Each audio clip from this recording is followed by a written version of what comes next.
Welcome to this tutorial for Stride Events. Today I'm going to show you how to add recurring event times. So you'll start by logging into your account, and then you'll see all of your events that you have. These are all, of course, our fake events that we just use for these tutorials on our demo site. And so we're going to do the Old Town Renaissance Fair today.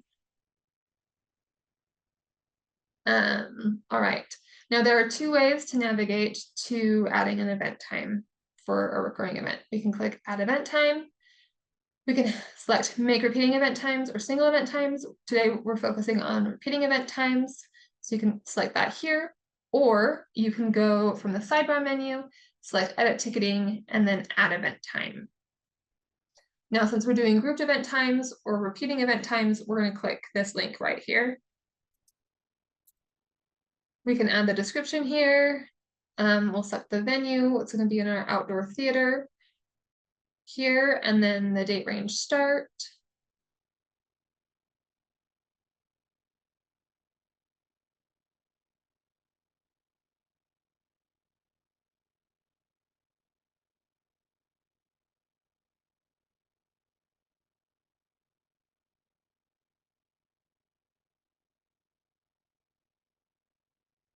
All right, and then once we have the date range here, we can select the days of the week.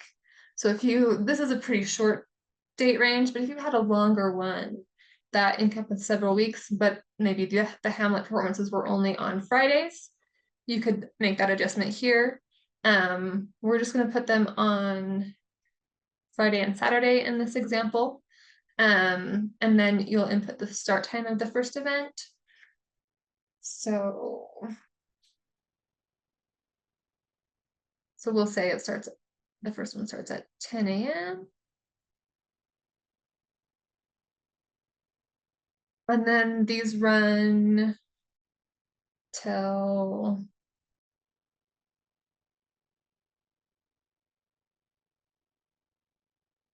5, for example. And they run every 2 hours, so that's going to be 120 minutes.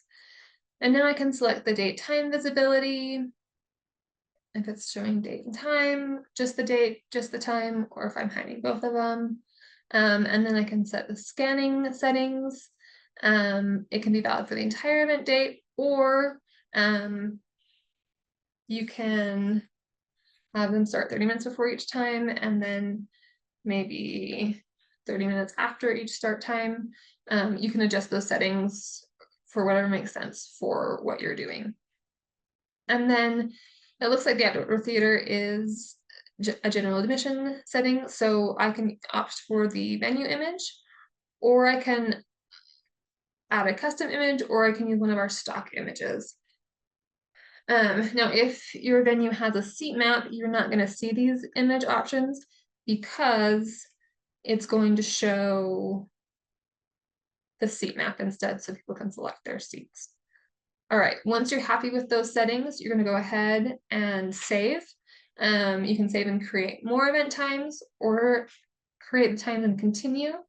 The next step after this is the pricing page. So I recommend adding all of your events before you deal with pricing. We're just gonna end with this today.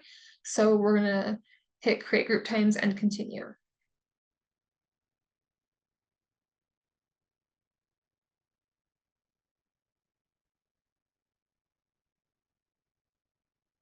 All right, now it's on the pricing page. We're just gonna leave this. There's another video about pricing. All right, so let's go to the dashboard. And now you can see we've got our grouped event times here for Hamlet. So you'll see all the showings and what's sold for each of those. If you have multiple grouped event times, there will be a drop down here so you can toggle between which event you're viewing. All right, thanks for tuning in. Have a good one.